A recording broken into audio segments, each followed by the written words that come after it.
चलिए आगे बढ़ते हैं। आज मार्केट महारथी सेगमेंट में हमारे मेहमान हैं मृणाल सिंह, इनक्रेड एएमसी के सीईओ, जो हमारे साथ जूम पे नहीं बल्कि यहीं हमारे स्टूडियोज में आज हमारे साथ जुड़ रहे हैं। बहुत बहुत शुक्रिया मृणाल, आज हमारे साथ स्टूडियोज में आने के लिए। धन्यवाद धन्यवाद मृणाल, आज हमने 22,000 का स्तर भी निफ्टी पे क्रॉस किया, बैंक निफ्टी 48,000 हिट किया। एक हिस्सा है बाजार का जो ये कह रहा है कि बाजार अब महंगा हो रहा है और आपको कॉशियस रहना चाहिए। दूसरा हिस्सा ये कहता है कि साहब सुपीरियर अर्निंग्स ग्रोथ और इकोनॉमिक मोमेंटम के ऊपर ये रैली आ रही है तो जस्टिफाइड है। और आप किस साइड ऑफ द आर्ग्यूमेंट में ज़्यादा टिल्टेड है? बहुत ही ट्रिकी सवाल है, लेकिन अब देखिए इंडेक्स दो तीन प्रकार के हैं जो ज़्यादातर फॉलो किए जाते हैं। सेंसेक्स है, निफ्टी है, कई बार ब्रॉडर लेवल पे BSE 500 भी लोग देखते हैं, ब्रॉडर इंडेक्स है। इंडेक्स का नया स्तर छूना ये कोई नई बात नहीं है। पिछला 25 साल से मैं देख रहा हूँ कि नए स्तर छूते ही जाएंगे और ये कोई रुकने वाला भी नहीं है क्या? ये रुकने वाला भी नहीं है, क्योंकि ये रिफ्लेक्ट कर रहा है हमारी इकोनॉमी की ग्रोथ। अब एज ए निवेशक ये हमारा कर्तव्य है कि हम ढूंढें कि वो ऐसे कौन से बिजनेसेस हैं जिनमें इन्वेस्ट करके हम इस इंडेक्स को बेटर कर सकते हैं। कई लोग इंडेक्स से कई बार नीचे आने से खुश हो जाते हैं, कई बार ऊपर जाने से परेशान हो जाते हैं। ये मेरे ख्याल से इमोशन कंट्रोल करने की ज़रूरत है। फोकस बनाए रखना चाहिए, फोकस अर्निंग्स पे होना चाहिए। Earnings are the determinant of future returns. तो मेरे ख्याल से वो बहुत इंपॉर्टेंट है कि डाइग्रेस ना हो जस्ट बिकॉज कि सेंसेक्स किसी लेवल पे है या निफ्टी किसी लेवल पे है। इनफैक्ट अगर आपको लगता है कि आपको डिस्ट्रैक्ट कर रहा है इंडेक्स, आप अपना इंडेक्स बना लीजिए। जैसे लेट्स से सेंसेक्स 30 का है, निफ्टी 50 का है, तो आप एक TGT 40 बना लीजिए। क्या बात है? कोई दिक्कत नहीं है। आप लेकिन निवेश पे फोकस कीजिए, कंपनीज पे फोकस कीजिए, प्रॉफिट पे फोकस कीजिए, इंडेक्स से पथभ्रष्ट मत होइए। ठीक है, बहुत अच्छी बात कही आपने कि ये नॉइज है, आप अपने पोर्टफोलियो बना के उसको ट्रैक करिए। मैं आपके पोर्टफोलियो के बारे में आना चाहूँगा। आपकी जो पोर्टफोलियो आप रन कर रहे हैं, आपने शेयर भी किया था हमसे, अभी अर्निंग्स ग्रोथ पे क्या विजिबिलिटी आ रही है अपने पोर्टफोलियो की, और वर्सेस दैट आपका पोर्टफोलियो कैसे वैल्यूएशन पे ट्रेड हो रहा है, पे मिल रहा है? उम्दा सवाल है अजय। दो तीन चीज़ें। एक, अगर हम करंट अर्निंग्स देखें, नियर टर्म अर्निंग्स, सामूहिक लेवल पे इंडेक्स लेवल की अर्निंग्स एक्सपेक्टेशन को मीट करी हैं। क्षेत्रीय लेवल पे अगर मैं कहूँ, सेक्टर लेवल पे चीज़ें अलग रही हैं, कहीं ऊपर कहीं नीचे।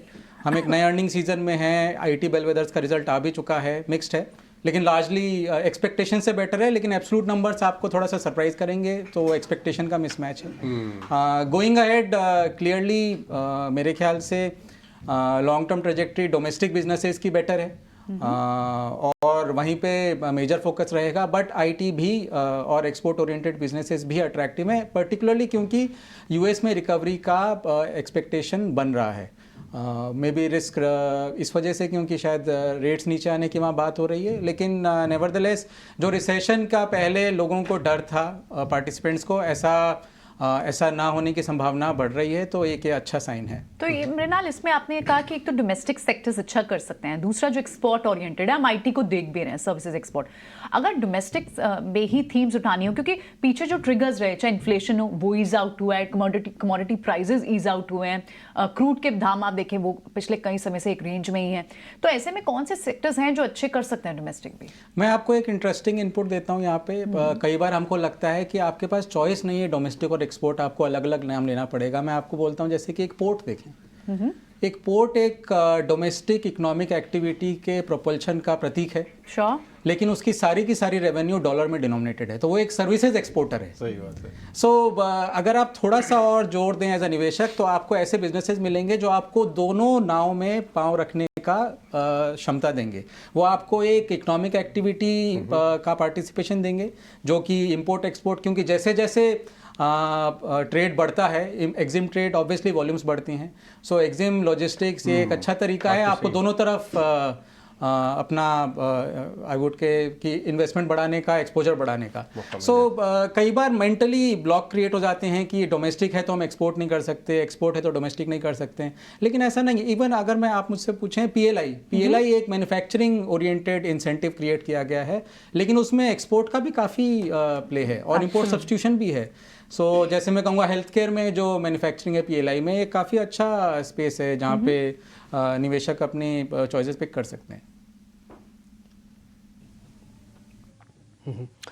मृणाल, पहले तो बहुत शुक्रिया आपका। आज आप मुंबई स्टूडियो में हैं और हमारे कुलीग के साथ बातचीत भी कर रहे हैं। मैं दिल्ली से डिम्पी काल रहा हूँ। अभी आपने ना बहुत दिलचस्प बात कही कि आप अपना खुद का इंडाइसिस बना लीजिए।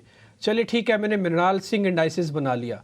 MS इंडेक्स के नाम से मैंने एक नया इंडेक्स बना लिया और वो MS इंडेक्स के अंदर आप मेरे को सिर्फ नामकरण मत करवाओ सर, थोड़ा सा थीम तो बताओ। उस इंडाइसिस के अंदर मैं जगह कितनी दूँ, किस किस सेक्टर को कितनी कितनी दूँ। अगर आपकी कंप्लायंस अलाउ करती है तो शेयर ही बता दो, फिर तो और ही अच्छा हो जाएगा। आपने चलिए आपने ये चीज़ पकड़ी है, लेकिन इसमें मेरा तात्पर्य ये कहने का कि अगर आप मान लीजिए जैसे आप मान लीजिए हो सकता है कि आपका कोई व्यापार है या आप कोई सर्विस करते हैं, मान लीजिए IT में एग्जांपल लेते हैं। सो ऑलरेडी आपका IT में अच्छा खासा एक्सपोजर है, आपकी अर्निंग्स वहाँ से आती हैं, आपके इन्वेस्टमेंट वहाँ पे हैं, तो आप चाहिए तो अपना एक सूचकांक बना लीजिए जिसमें आप नॉन IT देख सकते हैं। या फिर आपको लगता है कि आपको manufacturing oriented, non service oriented exposure लेना है लॉन्ग टर्म के लिए, आप उस पर बुलिश हैं, तो आप खाली मैन्युफैक्चरिंग या सर्विसेज या कॉम्बिनेशन ऑफ दैट देख सकते हैं। देखिए ऑब्वियसली डिटेलिंग की जा सकती है, सेंसेक्स हो या निफ्टी हो। इंडेक्स बनाना एक अथॉरिटी का काम है, हर कोई इंडेक्स नहीं बना सकता। लेकिन मैं पर्सनल लेवल पे कह रहा हूँ कि if people are getting so worried और so worked up about index, उससे डिस्ट्रैक्ट करने के लिए आप चाहे तो फर्स्ट ऑफ ऑल इंडेक्स की तरफ ध्यान ही ना दें, क्योंकि आप बिजनेस खरीदते हैं, इंडेक्स नहीं खरीदते हैं। लॉन्ग टर्म में आप बिजनेस में निवेश करते हैं आप, और आप अपना कोई भी सेट ऑफ स्टॉक्स को आप मान सकते हैं कि हमको इससे बेटर करना है और उस पर आप फॉलो अप कर सकते हैं। मृणाल, मैं आपके पोर्टफोलियो की तरफ देख रहा हूँ, मैंने देखा कि आपने टू व्हीलर्स में काफ़ी अच्छा वेट लिया हुआ है, स्पेशली वो टू व्हीलर जो Tier 2 Tier 3 टाउन्स और रूरल में यूज़ होते हैं। इनफैक्ट हमें मालूम है कि भारत के देशों में शादी ब्याह के टाइम पे सीधे टू व्हीलर खरीदा जाता है ब्राइड ग्रूम के देने के लिए, और वो एक फैमिली व्हीकल है, उसके ऊपर दूध भी ढोते भी हैं, वो कमर्शियल के लिए भी यूज़ होता है और ऑफकोर्स ट्रैवल के लिए। वो थोड़ा स्लो एरिया था, लेकिन पिछले कुछ महीनों में हमने देखा कि जो टू व्हीलर गाँव में बिकता है वहाँ भी धीरे धीरे एक रिबाउंड सा आ रहा है। आपके पास हीरो मोटो है, लेकिन मैं नाम पे नहीं जाऊँगा, मैं टू व्हीलर कैटेगरी पे आपसे जानना चाहूंगा। ये लास्ट लेगार्ड है, ऑटो में चल रहा है, अभी शुरू हुआ है, तो आपको क्या आउटलुक दिखता है इसके साइकिल में इस समय ओवरऑल टू व्हीलर साइकिल में? देखिए, टू व्हीलर एक तरीका है निवेशक का रूरल में एक्सपोजर लेने का। 70% जो बिकवाली है टू व्हीलर्स की रूरल एरिया में होती है और सेमी अर्बन एरिया में होती है। और वहाँ पे वैल्यूएशंस अट्रैक्टिव थे। ऑब्वियसली रूरल में स्ट्रेस रहा है पिछला 3-5 साल में इन पर्टिकुलर, लेकिन मेरे ख्याल से रूरल इनकम्स और house hold consumption bottom out हो गया है। हम एक इलेक्शन ईयर में ऑलरेडी स्टेप कर चुके हैं।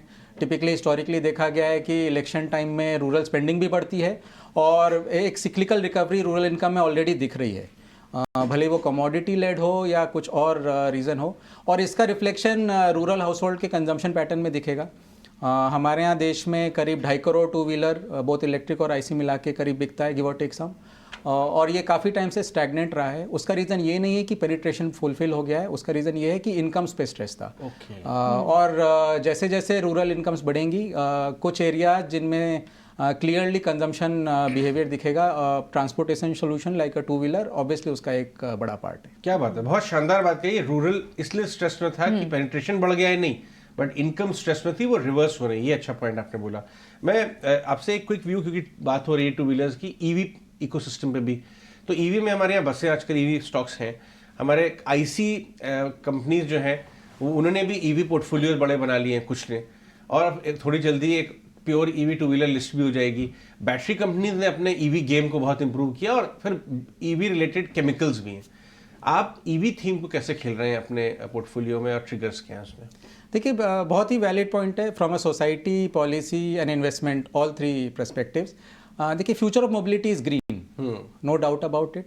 अब देखिए वो बैटरी है कि हाइड्रोजन है कि कोई कॉम्बिनेशन है कि कोई तीसरी नई टेक्नोलॉजी है, क्योंकि वो भी ओपन है, वो देखना पड़ेगा। बट बैटरी क्लियरली एक ऐसा माध्यम है जो एक्सेप्टेंस पा रहा है।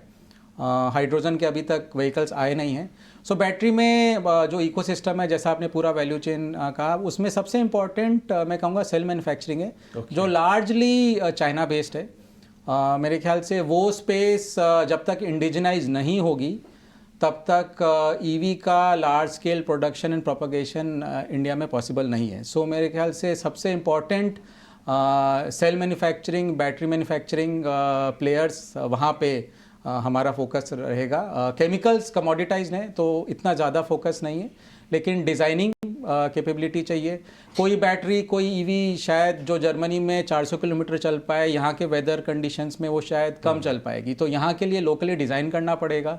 उसकी एंडोरेंस और स्टडी कैपेबिलिटी अलग होगी, और उसके लिए डिज़ाइन कैपेबिलिटी और मैन्युफैक्चरिंग कैपेबिलिटी दोनों चाहिए। तो battery manufacturing, cell manufacturing core focus है हमारे इन्वेस्टमेंट एनालिसिस का। ओके, ऑलराइट मृणाल, इसी की थोड़ी सी एक्सटेंशन, ऑयल एंड गैस और इनफैक्ट एनर्जी की, रिन्यूएबल एनर्जी की बात करते हैं, और एक हेवी वेट जो लास्ट पूरा साल नहीं चल पाया वो है रिलायंस। हालांकि आपके 2023 में भी आपकी ऐड करने की सलाह थी रिलायंस पर, लेकिन ये जो अब ये वाइब्रेंट गुजरात से जो आउटपुट्स निकल कर आए, प्लस जो ग्रीन हाइड्रोजन प्रोजेक्ट्स स्टार्ट होने की बात हो रही है, बेस तैयार हो गया था 2023 में। अब इस साल रिलायंस के लिए क्या टारगेट्स आए करने चाहिए, क्योंकि ये 6-7% चलने के बाद अब एक्सपेक्टेशन और बढ़ गई है स्टॉक से। देखिए, स्टॉक स्पेसिफिक हम लोग रिस्पॉन्ड नहीं करते हैं, but as a sector I would say कि रिलायंस एक कॉन्ग्लोमरेट है एंड काफ़ी स्पेसेस में आई वुड से इन्वेस्ट किया है जहाँ पे स्कोप है इकोनॉमिक एक्टिविटी के साथ ग्रो करने का। सो उसको इवेल्युएट किया जाएगा। उसमें अभी भी काफ़ी I would say cash flow strong है, they can fund their endeavours. So एक प्रॉमिसिंग बिजनेस है, इंडेक्स का लार्ज पार्ट है, सो क्लियरली एक पॉजिटिव ट्रेजेक्टरी रहेगा। ऑलराइट मृणाल, बहुत बहुत शुक्रिया आज समय निकाल के आने के लिए हमारे स्टूडियो में, स्पेशली हमसे बातचीत करने के लिए और सारे व्यूज हमारे व्यूअर्स के साथ शेयर करने के लिए बहुत बहुत शुक्रिया। थैंक यू, बहुत बहुत शुक्रिया।